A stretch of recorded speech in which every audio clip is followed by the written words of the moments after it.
고린도의 로마화 역사.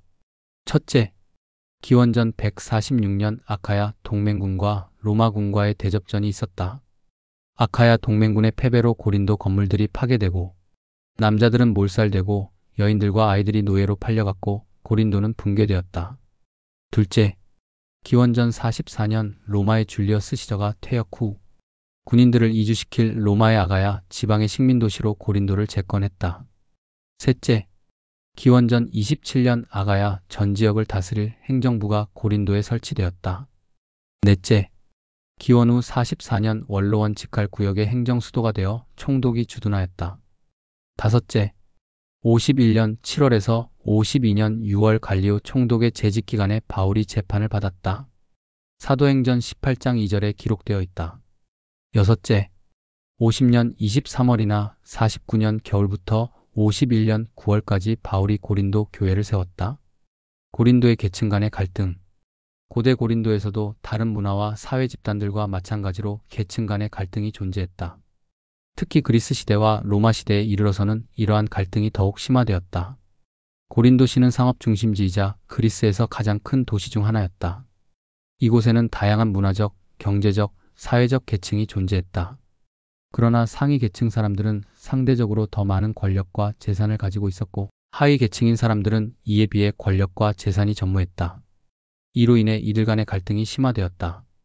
이런 사실은 그리스와 로마의 지배 아래에서 지배자와 지배되는 계층 간의 갈등으로 나타났다. 로마 제국은 그들의 군사력과 행정 시스템을 이용하여 지역을 통제하고 로마의 군사 및 행정 집권층은 상대적으로 고지식하고 강압적인 지배를 시행했다. 이로 인해 로마 지배하에서 상위 계층은 보호를 받으며 지위를 유지하였으나 하위 계층은 불이익을 받을 가능성이 높았다. 그러나 바울의 고린도 서신에서는 이러한 계층 간의 갈등과 불평등에 대한 조언이 담겨 있다. 바울은 모든 사람이 하나님의 눈에 동등하게 보이며 서로를 사랑하고 배려해야 한다고 강조했다. 이러한 바울의 가르침은 후대의 그리스, 로마 등에서 역사적인 변화를 이끌었고 사회적인 평등과 정의를 추구하는 데 큰 역할을 했다. 로마가 고린도를 재건한 이유.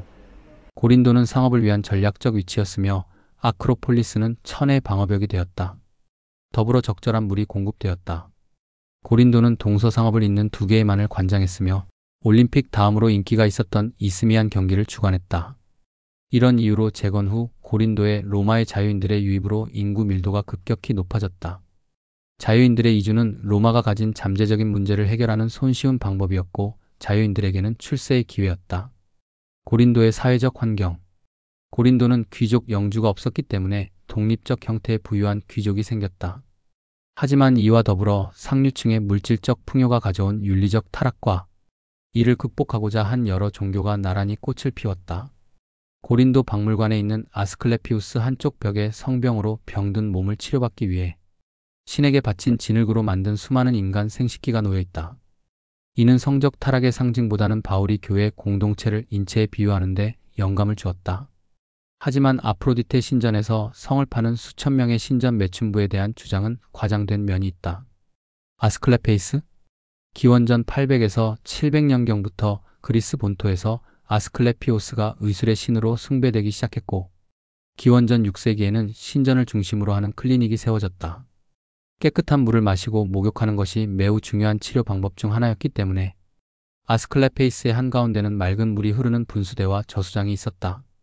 오늘날에도 사용되고 있는 피부병의 경우 진흙 마사지를 받게 했고 태양볕 아래 맨발로 걷는 것도 중요한 치료 방법 중 하나였다.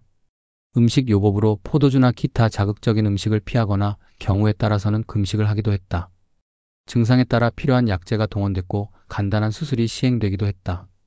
한밤중에는 신전의 제사장이 하인들을 거느리며 환자들의 병상을 방문하여 상태를 확인하고 처방을 내리기도 했다. 아스클레페이스에서 가장 중시하는 치료법은 신에 대한 믿음이었다. 그럼에도 불구하고 극장이 있는 것으로 미루어 연극과 음악 감상을 통해 환자들의 안정을 유도하려는 심리치료가 일반적으로 활용됐음을 알 수 있다. 규모가 큰 경우에는 본격적인 운동을 위한 스타디움과 김나지움도 있었다. 고린도의 상황. 고대 고린도 도시가 품고 있는 종교적 색채는 다양했다. 고린도전서 8장 5절에 언급된 다신과 주신을 섬기는 신전이 적어도 26개나 된다. 비문과 회당 상인방에는 히브리인들의 회당 같은 문구가 보인다. 하지만 고린도에서 고대 유대인의 회당이 발굴되지는 않는다. 바울이 에베소에 머무는 동안 고린도 전서에 언급된 이전 서신을 기록했다. 고린도 교회 구성은 소수의 유대인과 대부분은 이방인으로 구성되었을 것이다. 이런 사실들의 증거들은 다음과 같다. 첫째, 신전 축제에 올라가는 문제. 둘째, 결혼을 죄로 여기는 태도. 셋째, 유대주의와 헬라파 유대인의 정서적 불일치. 넷째, 판결을 위해 총독이나 법정을 찾는 것. 다섯째, 매춘부를 찾는 것. 여섯째, 몸의 부활을 믿지 않는 것 등이다. 고린도 교회의 설립. 바울은 2차 전도 여행 과정에 아덴에서 고린도로 왔으며 18개월 동안 고린도에 머물렀다. 이 사실은 사도행전 18장 1절에서 18절에 드러나 있다. 갈리오의 통치 기간은 상당히 정확하게 추정될 수 있어서 바울이 고린도에 머문 시기는 주후 49년에서 52년 사이로 추정된다. 더욱이 우리는 브리스길라와 아굴라에 대한 언급은 바울의 고린도에서 머문 시기를 정확히 추정하는 데 도움을 준다. 브리스길라와 아굴라 부부는 주후 49년 클라우디우스 황제에 의한 로마로부터의 유대인 추방 때에 고린도에 왔음이 틀림없다. 이런 사실은 사도행전 18장 2절과 로마의 역사가 슈에트니우스 기록이 증거가 된다. 바울은 처음에 회당에서 그리스도의 복음을 선포하였다. 그는 비록 유대인들로부터 거부를 당하였으나 하나님을 경외하는 자들 중 하나에 의하여 도움을 받았다. 이 명칭은 바울 당시에 완전히 유대교로 개종하지는 않았으나 구약 성경의 하나님과 그의 율법을 받아들인 이방인을 칭한다. 바울은 그들 중에 한 사람과 친구가 되었는데 그는 회당 옆에 살았던 디도 유스도였다. 그리고 그곳의 회당장이었던 그리스보와 그의 가족들도 기독교로 개종하였다. 이런 사실은 고린도전서 1장 14절과 사도행전 18장 8절에 언급되어 있다. 하지만 고린도 성도들의 대부분은 이방인이었을 것으로 추정된다.